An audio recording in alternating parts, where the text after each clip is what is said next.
It's a Monday in February, school is out, the air is cold, and two best friends are making the most ordinary plan imaginable: a walk in the woods. Abby is 13, Libby is 14, they live in Delphi, Indiana, a town so small and so quiet that parents don't think twice about dropping their kids at a trail and saying, "See you at 3:15. That is exactly what Libby's sister Kelsey does at 1:30 in the afternoon.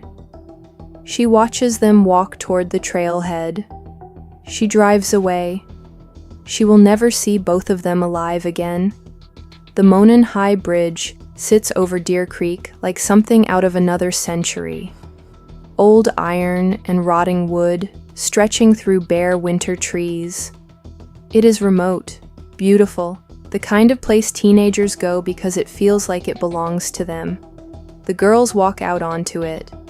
At 2:07 p.m., Libby takes out her phone and photographs Abby, mid-stride, coat pulled tight, the pale sky behind her. She posts it, a casual throwaway moment.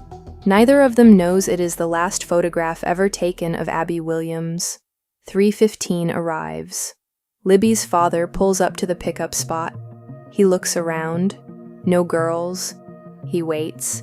He tries calling. The phone just rings. He calls Abby's family. They haven't heard anything either. The two families spread out across the trail, calling names into the trees, torches cutting through the early dark. By 5:30 p.m., they call the police. Officers search through the night. They don't treat it as a crime yet.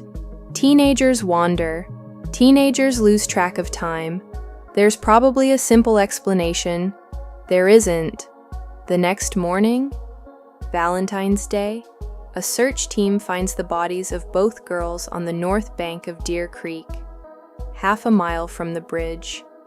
The simple explanation never comes. Then, investigators find Libby's phone.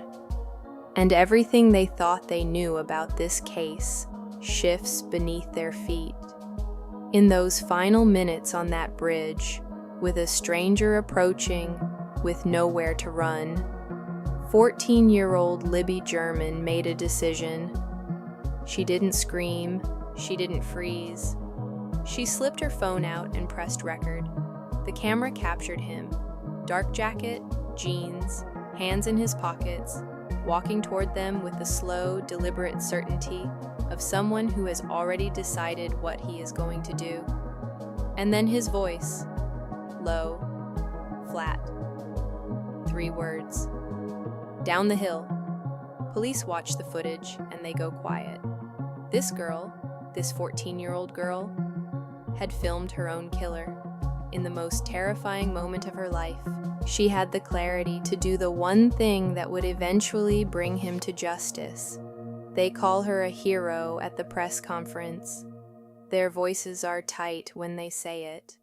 On February 15th, 2 days after the murders, Indiana State Police release a single still frame from the video, grainy, blurry, a white male on the bridge, head down, hands buried in his pockets. The internet names him within hours, Bridge Guy. The image spreads across every news channel, every true crime forum, every family dinner table in America. Thousands of people stare at that blurry figure and try to place him. A walk, a jawline, a jacket. Do I know this person? The tip line rings nonstop. The reward climbs to $41,000. In July 2017, police release a composite sketch. People study it, compare it to neighbors, co-workers, ex-husbands. Leads come in, leads go nowhere. 2 years pass. In April 2019, investigators release a second sketch. And this time their statement carries a different kind of weight. They are not asking the public to find a stranger. They believe this man is already known, already here, living and working in Delphi, moving through the same streets as the families of the girls he killed. He is hiding in plain sight. but no one steps forward with the right name. The case goes cold. 5.5 years after the murders, a volunteer is doing paperwork. Not glamorous work, not detective work, just a woman sitting with a stack of old tip files, checking names, cross-referencing records. She finds a file that doesn't match. A tip submitted 3 days after the murders. A man who had walked into a Department of Natural Resources office on his own and told an officer he had been on the Monon High Bridge Trail the afternoon the girls disappeared. He said he saw 3 girls on the trail, but his last name had been entered wrong in the system.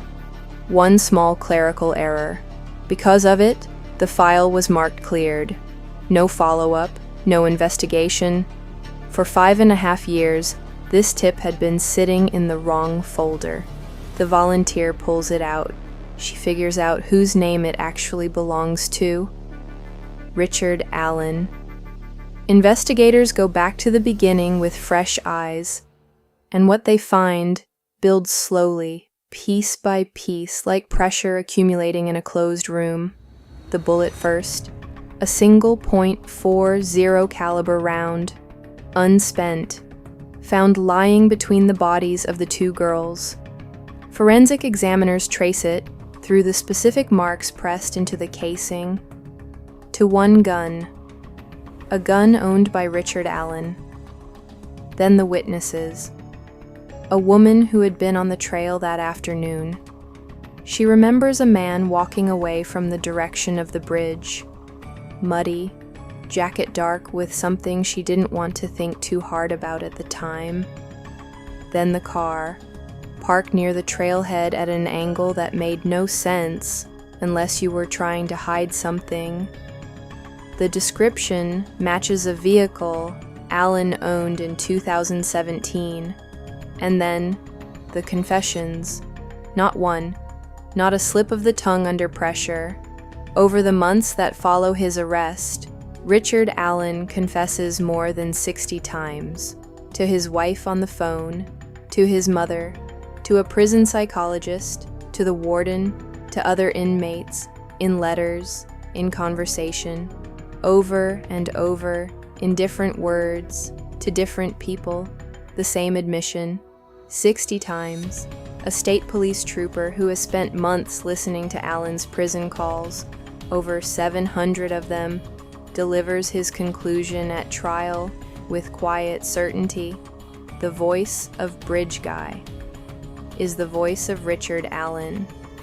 The trial opens on October 18th, 2024, in Delphi. The jury watches 43 seconds of footage from Libby German's phone, digitally enhanced, every frame examined. They hear the voice, they hear the evidence, they hear what Richard Allen told the people closest to him again and again for 2 years in prison.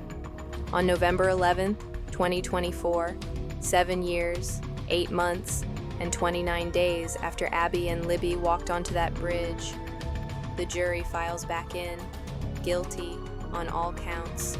Judge Gull sentences him to 65 years for Libby, 65 years for Abby, one after the other. He will die in prison. He will never walk out. In Delphi today, a park is being built.